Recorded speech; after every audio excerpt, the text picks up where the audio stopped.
Hello नमस्कार मेरे प्यारे साथियों। आज फिर मैं आपके सामने राजस्थान पशु परिसर भर्ती 2024 के लिए हूबहू मॉडल पेपर लेकर उपस्थित हूँ साथियों।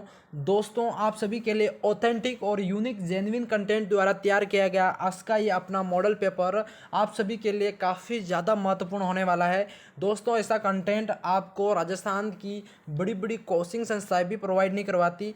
दोस्तों, बिल्कुल इस चैनल पर आप सभी को फ्री में प्रोवाइड करवाया जा रहा है, तो चैनल को सब्सक्राइब जरूर से कर लेना। तो चलिए शुरू करते हैं आज की ये क्लास। पहला प्रश्न सभी से पूछा गया साथियों। पहला प्रश्न है आपका, थार पारकर किस पशु की नस्ल होती है? बताओ, वेरी वेरी इंपॉर्टेंट सवाल आप सभी से पूछा गया है कि जो थार पारकर किस पशु की नस्ल होती है।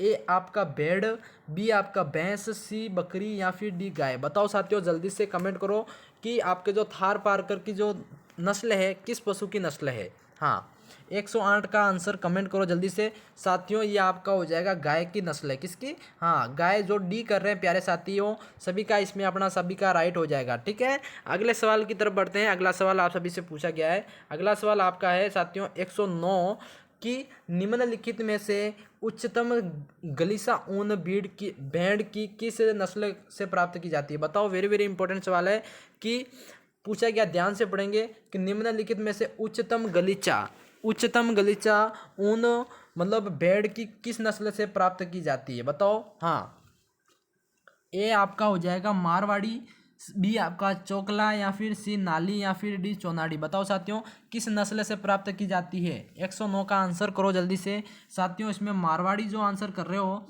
हाँ, आपका सही हो जाएगा। ए ऑप्शन करने वाले प्यारे साथियों सभी का राइट हो जाएगा। उच्चतम गलीचा ऊन इनमें से निकाली जाती है। ठीक है, हाँ, अगले सवाल की तरफ बढ़ते हैं। अगला सवाल आपका 110 पूछा गया साथियों कि निम्नलिखित में से कार्बोलिक अम्ल किस प्रकार की दवाइयाँ हैं? बताओ साथियों, निम्नलिखित में जो आपका कार्बोलिक अम्ल है ये किस प्रकार की दवाइयाँ हैं? हाँ, जल्दी से कमेंट करो आपका क्या आंसर हो रहा है इसमें। 110 का आंसर करो। हाँ, ये कार्बोलिक अम्ल किस प्रकार की दवाइयाँ साथियों, तो ये आपका हो जाएगा सी आपका जीवाणु रोधक। कैसे? हाँ, जीवाणु रोधक प्रकार की दवाइयाँ हैं। और जीवाणु रोधक प्रकार की दवाइयाँ 110 आपका इसमें करेक्ट हो जाएगा। यह दवाइयाँ जीवाणुओं की जो गति है उसको रोकती है, परंतु हाँ, जीवाणुओं को पूर्णतः नष्ट नहीं करती है। ठीक है, हाँ, उदाहरण जैसे डिटोल हो गया, लाल दवा हो गया, या फिर बोरिक अम्ल हो गया, या कार्बोलिक अम्ल हो गया। ठीक है, हाँ, तो ये इसके कुछ उदाहरण हैं, नोट कर लेना। अगला सवाल अपना 111 पूछा गया विद्यार्थियों, निम्नलिखित में से पशुओं में आयु गणना किस आधार पर की जाती है? जल्दी से बताओ प्यारे विद्यार्थियों कि राजस्थान के अंदर जो पशु गणना है वो किस आधार पर की जाती है? जल्दी से। देखो, राजस्थान के अंदर जो पशु गणना है साथियों, ये आपकी होती है 111 का आंसर आपका डी हो जाएगा, दांतों की संख्या के आधार पर। किसके? हाँ, दांतों की जो संख्या है उसके आधार पर आपकर पशुओं का जो आयु गणना है वो निकाली जाती है। तो ये इनकी सबसे प्रमुख विधि है। ठीक है, तो ये नोट कर लेना, वेरी वेरी इंपॉर्टेंट सवाल है। इस एग्जाम के अंदर 100% सपने के पूरे चांसेस है। ठीक है, हाँ, अगला सवाल अपना 112 पूछा गया साथियों। प्रश्न है, ध्यान से पढ़ेंगे, ताजे दूध का पीएच मान कितना होता है? बताओ, पीएच मान पूछा आप सभी से। हाँ, ताजा दूध होता है उसका पीएच मान कितना होता है? 112 का आंसर क्या हो जाएगा साथियों? देखो, ताजे दूध का जो पीएच मान होता है साथियों वो आपका हो जाएगा 6.4 से 6.7 के बीच में होता है। ठीक है, हाँ, तो नोट कर लेना, जो बी वाला ऑप्शन है साथियों आप सभी के लिए एग्जाम के अंदर हूबहू सपने वाला सवाल है। विशेषकर ये आप सभी को ये सवाल नोट करके रखना, क्योंकि ताजे दूध का पीएच मान पूछा जाएगा तो आपको याद रखना है 6.4 से 6.7। ठीक है, हाँ, अगले सवाल की तरफ बढ़ते हैं। अपना 113 पूछा गया साथियों, भैंस की गर्भावधि का समय कितना होता है? देखो, भैंस की जो गर्भावधि होती है उसका समय कितना होता है? 113 का आंसर करो। 310 दिन साथियों। हाँ, 20 जो ऑप्शन कर रहे हैं सभी का इसमें अपना करेक्ट हो जाएगा। 310 दिन का जो समय है जो भैंस के गर्भावधि का समय होता है। ठीक है, ये याद कर लेना, नोट कर लेना। अगला सवाल अपना 114 पूछा गया साथियों, निम्नलिखित में से गाय की द्विप्रयोजनी नस्ल है? बताओ। हाँ साथियों, जो भी नए विद्यार्थी जुड़ रहे हैं ना, जो भी इस क्लास में जो नए विद्यार्थी जुड़े और क्लास पसंद आ रही है तो चैनल को सब्सक्राइब जरूर से करके जाना है ना, क्लास को लाइक कमेंट शेयर कर देना। देखो, प्रश्न पूछा गया है कि गाय की जो द्विप्रयोजनी नस्ल है वो कौन सी है? साथियों द्विप्रयोजनी नस्ल की बात करें तो आपका 114 का राइट हो जाएगा बी। हरियाणवी जो नस्ल है वो आपकी द्विप्रयोजनी नस्ल के नाम से जानी जाती है और आपका बी राइट हो जाएगा। ठीक है। हाँ, अगले सवाल की तरफ बढ़ते हैं। 115 आप सभी से पूछा गया है। 115 आपका क्या है? हाँ, ध्यान से पढ़ेंगे सभी साथी कि अंडा उत्पादन में मुर्गी की कौन सी नस्ल का विश्व में प्रथम स्थान है? बताओ, अंडा उत्पादन की दृष्टि से मुर्गी की कौन सी नस्ल जो कि विश्व में फर्स्ट स्थान पे है, यानी प्रथम स्थान है आपका, तो साथियों कौन सा हो जाएगा? 115 का आंसर करो जल्दी से। देखो डी जो कर रहे हैं व्हाइट लैंगहॉर्न, कौन सी? व्हाइट लैंगहॉर्न जो डी कर रहे हैं, ये आपका अंडा उत्पादन की दृष्टि से विश्व में सबसे नंबर 1 स्थान पे है। तो व्हाइट लैंगहॉर्न याद रखना आपको बनता है, एग्जाम के अंदर पूछा जाने के चांसेस है। ठीक है, अगले सवाल की तरफ। अगला सवाल है साथियों अपना, चंद्रभागा का प्रसिद्ध मेला कहाँ लगता है? बताओ, चंद्रभागा का प्रसिद्ध मेला अपना कहाँ लगता है? 116 का आंसर करो जल्दी से। हाँ, चंद्रभागा का पशु मेला, ये प्रसिद्ध मेला आपका लगता है झालरापाटन के अंदर। कहाँ? झालरापाटन के अंदर लगता है। झालरापाटन कहाँ है साथियों? ये आपके झालावाड़ के अंदर है। झालरापाटन झालावाड़ के अंदर है। ठीक है, विशेषकर ध्यान रखना। अगला सवाल है आपका, भेड़ों के समूह को क्या कहा जाता है? देखो भेड़ों का जो समूह होता है उसको क्या कहा जाता है? हाँ, 117 का आंसर करो जल्दी से। सी। हाँ, फ्लॉक आपका राइट हो जाएगा। सी जो फ्लॉक कर रहे हैं वो आपका राइट हो जाएगा। भेड़ों के समूह को आपका फ्लॉक कहा जाता है। ठीक है, विशेषकर नोट कर लेना। अगला सवाल आपका, हाँ, अगला सवाल है, भारत जो गाय के दूध में पीलापन किसके कारण होता है? गाय के दूध में पीलापन साथियों किसके कारण होता है वो बताओ जल्दी से। 118 का आंसर करो। पीलापन साथियों होता है केरोटीन के कारण। किसके कारण? केरोटीन के कारण। केरोटीन के प्रेजेंटेशन के कारण आपका दूध के अंदर पीलापन दर्शाता है। ठीक है, और 118 के अंदर केरोटीन के कारण होता है। और भैंस के दूध में जो सफ़ेद रंग पाया जाता है वो केसिन प्रोटीन के कारण होता है। हाँ, देखो भैंस का दूध आपने देखा होगा वाइट होता है एकदम सफ़ेद, और गाय का एकदम पीला। तो गाय के दूध में पीला क्यों होता है? केरोटीन के कारण होता है। अब भैंस के दूध में जो वाइट सफ़ेदपन होता है वो क्यों होता है? वो केसिन प्रोटीन के कारण होता है। ठीक है, ये डिफरेंट पता समझ में आ गया सभी को? केसिन प्रोटीन और केरोटीन प्रोटीन। ये जो केसिन प्रोटीन है जो भैंस के दूध में पाया जाता है, कहाँ? भैंस के दूध में पाया जाता है। ठीक है, नोट कर लेना। और ये आपके गाय के दूध में। ठीक है, हाँ। अब अगले सवाल की तरफ बढ़ते हैं। अपना अगला सवाल साथियों, अगला सवाल आप सभी से पूछा गया है 19। देखो, पुंगल, पूगल, जैसलमेरी, चोकला तथा मारवाड़ी किसकी नस्लें हैं? बताओ, वेरी वेरी इंपॉर्टेंट सवाल आपका कि पूगल, जैसलमेरी या फिर आपका चोकला मारवाड़ी किसकी नस्लें हैं? जल्दी से बताओ। बकरी, भेड़, ऊंट या कुक्कुट? 19 का आंसर क्या हो जाएगा? भेड़ की नस्लें हैं। किसकी? भेड़ की नस्लें हैं, जो कि पूगल, जैसलमेरी, चोकला तथा मारवाड़ी, ये आपकी भेड़ की नस्लें हो जाएगी। ठीक है, अब अगले सवाल की तरफ।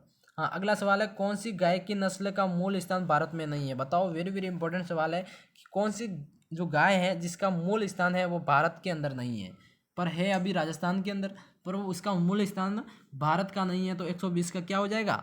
सी। सी आपका हो जाएगा जर्सी गाय। जर्सी गाय ये आपका भारत की मूल गाय नहीं है, ये इंग्लैंड का जर्सी द्वीप समूह है, वहाँ पर ये इसकी पाई जाती है। और इस गाय के का रंग होता है लाल व हल्के काले धब्बे युक्त धारियाँ पाई जाती है इसके अंदर। ठीक है, तो नोट कर लेना। ठीक है, हाँ, अगले सवाल की तरफ। हाँ, अगला सवाल है साथियों आप सभी का, अगला सवाल सभी से पूछा गया है आपका कि पशु के किस उत्पादन में प्रोटीन की मात्रा सबसे अधिक पाई जाती है? वेरी वेरी इंपॉर्टेंट सवाल है कि पशु के किस उत्पादन में प्रोटीन की मात्रा सर्वाधिक होती है साथियों? ये आपका गाय का दूध में, या फिर अंडे में, या फिर मांस के अंदर, या मछली के अंदर? कौन से पशु की बात हो रही है और किस पशु के कौन से उत्पादन के अंदर सबसे ज़्यादा प्रोटीन की मात्रा होती है? 180 का आंसर करो जल्दी से। 121 का, सॉरी। हाँ, इसका आंसर हो जाएगा सी। मांस के अंदर प्रोटीन की मात्रा सबसे ज़्यादा होती है। ठीक है, पशु के अंदर कौन सा उत्पादन की बात होती है? मांस। मांस के अंदर प्रोटीन की मात्रा सबसे ज़्यादा होती है। तो सी करने वाले प्यारे साथियों सभी का इसमें अपना राइट हो जाएगा।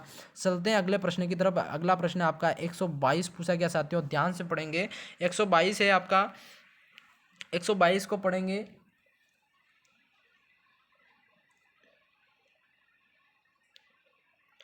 हाँ, 122 साथियों आपसे पूछा गया है कि राष्ट्रीय उष्ण अनुसंधान केंद्र कहाँ स्थित है? बताओ, वेरी वेरी इंपॉर्टेंट सवाल है आपका, राष्ट्रीय उष्ण अनुसंधान केंद्र कहाँ स्थित है? 122 का आंसर क्या हो जाएगा? बीकानेर जिले के अंदर साथियों, ठीक है। हाँ, बीकानेर करने वाले प्यारे साथियों सभी का अपना राइट हो जाएगा। अगला सवाल 123 पूछा गया है, फटाफट। कौन सा बंदरगाह मत्स्य पालन में सर्वोच्च स्थान पर है? बताओ कौन सा बंदरगाह मत्स्य पालन के अंदर सर्वोच्च स्थान पर है? 123 का आंसर करो जल्दी से। सी कर रहे हो जो कोच्चि, कोच्चि आपका सी करने वाले सभी का राइट हो जाएगा। कोच्चि मत्स्य उत्पादन के हिसाब से सर्वोच्च स्थान पर है, ठीक है। और ये कहाँ है? कोच्चि बंदरगाह कहाँ है आपका? ये हो जाएगा हैदराबाद के अंदर, ठीक है। केंद्रीय ताजा मछली अनुसंधान संस्थान भी हैदराबाद के अंदर है और ये भी आपका हैदराबाद के अंदर, विशेषकर ध्यान रखना। अगला सवाल आपका पूछा गया है 124 की तरफ बढ़ते हैं। भारतीय परिप्रेक्ष्य में प्रसार शिक्षा का जनक किसको कहा जाता है? बताओ, वेरी वेरी इंपॉर्टेंट सवाल, कि भारतीय परिप्रेक्ष्य में प्रसार शिक्षा का जनक किसको कहा जाता है? जल्दी से 124 का आंसर दो जल्दी से। 124 का आंसर हो जाएगा डॉक्टर के.एन. सिंह को। किसको? Doctor K. N.. सिंह को। आपका सी ऑप्शन करने वाले सभी साथियों का राइट हो जाएगा, ठीक है। इनको परिप्रेक्ष्य प्रसार शिक्षा जनक कहा जाता है, ठीक है। अगला सवाल आपका 125 पूछा गया साथियों। 125 है आपका, ध्यान से पढ़ेंगे। प्रश्न है आपका, भेड़ में प्रसव प्रक्रिया को कहा जाता है? बताओ, भेड़ के अंदर जब प्रसव प्रक्रिया होती है उसको क्या कहा जाता है?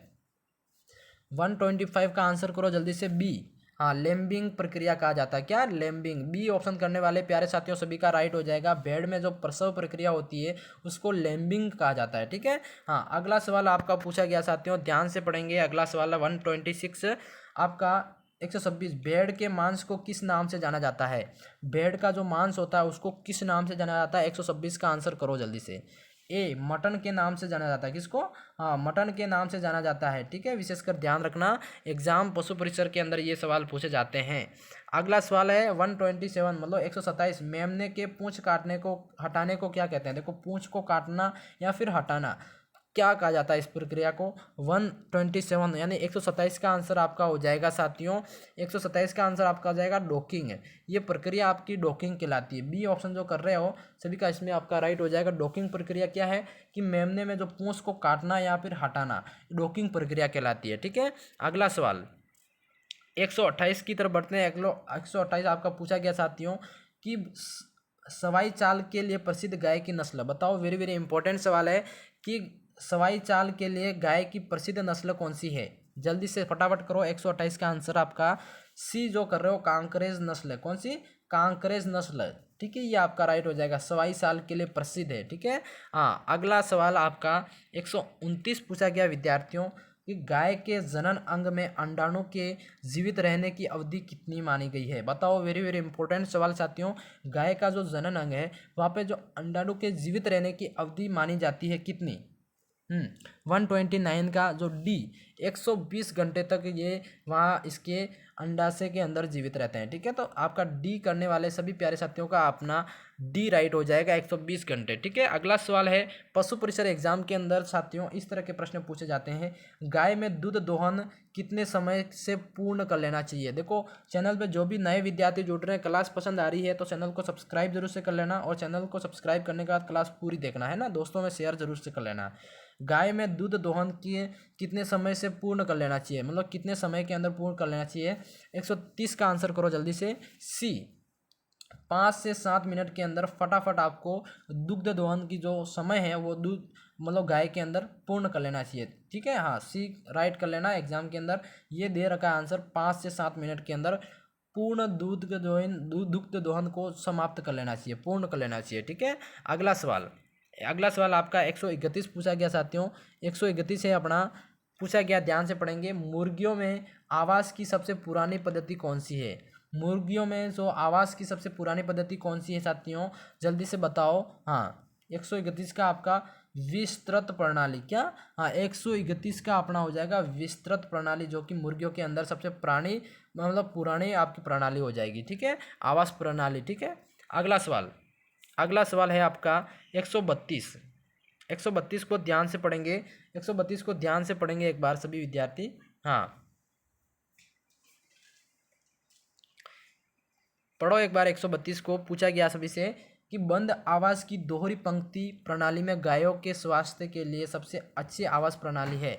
साथियों जल्दी से बताओ कि बंद आवाज़ की दोहरी पंक्ति प्रणाली में गायों के स्वास्थ्य के लिए सबसे अच्छी आवाज़ प्रणाली कौन सी हो जाएगी। 132 का आंसर करो जल्दी से। बी जो कर रहे हो पूंछ से पूंछ, क्या पूंछ से पूंछ, जो बी वाला ऑप्शन कर रहे हो सभी का राइट हो जाएगा। ठीक है 32। अगला सवाल है अपना, खाद्य यानी कि खाद्य बनाने की वर्मी कंपोस्ट विधि में नाइट्रोजन की प्रतिशत मात्रा होती है। बताओ जो खाद्य बनाने की जो वर्मी कंपोस्ट विधि होती है जिसमें नाइट्रोजन की प्रतिशत की मात्रा कितनी होती है। 133 का आपका आंसर करना है। तो वो प्रतिशत की मात्रा होती है 1.2 से साथियों 2.5%। कितनी 1.2 से 2.5% आपकी नाइट्रोजन की इसमें मात्रा होती है, विशेषकर ध्यान रखना। ठीक है हाँ, अगले सवाल की तरफ बढ़ते हैं।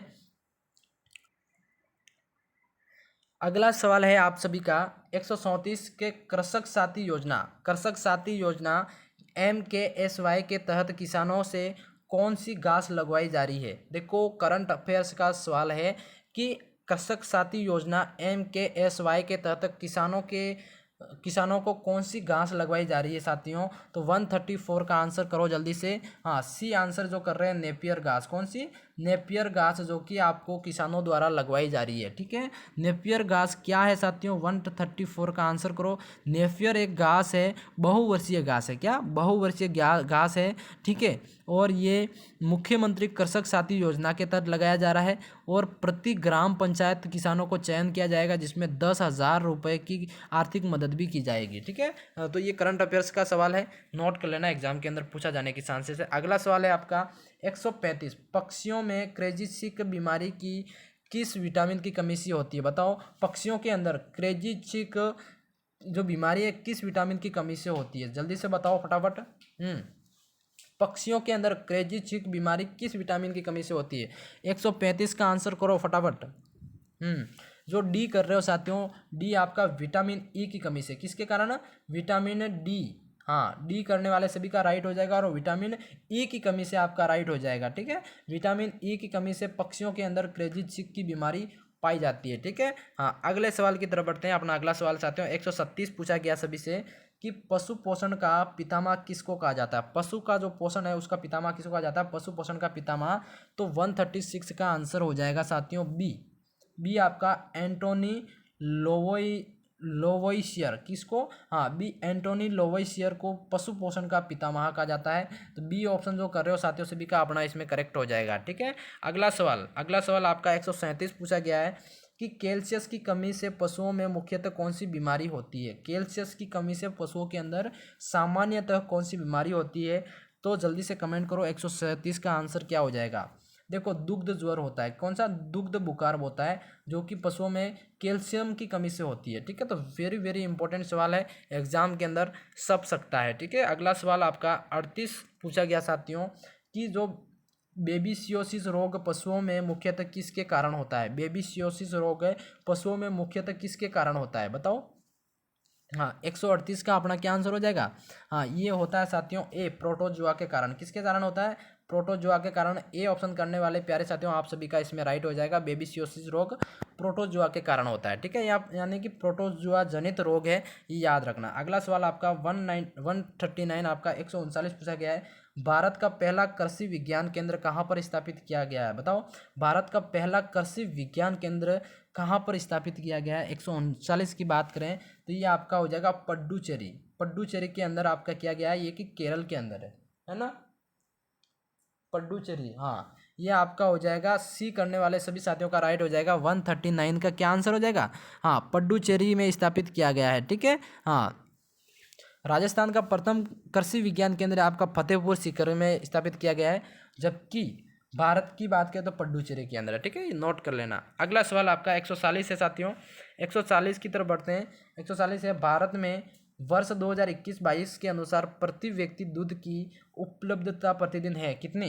भारत में जो वर्ष 2021-22 के अनुसार प्रति व्यक्ति दूध की जो उपलब्धता है कितनी है वो बताना है। 140 का आंसर करो। हाँ 140 का आंसर हो जाएगा साथियों बी जो कर रहे हो 444 ग्राम। कितना, हाँ 4 देखिए ये नोट कर लेना, 444 ग्राम आपका प्रति व्यक्ति दूध की उपलब्धता है 2021-22 के अनुसार। ठीक है हाँ, अगला सवाल 141 की तरफ बढ़ते हैं। हाँ, राजस्थान में वर्ष 2022-23 में ऊन का उत्पादन हुआ था कितना?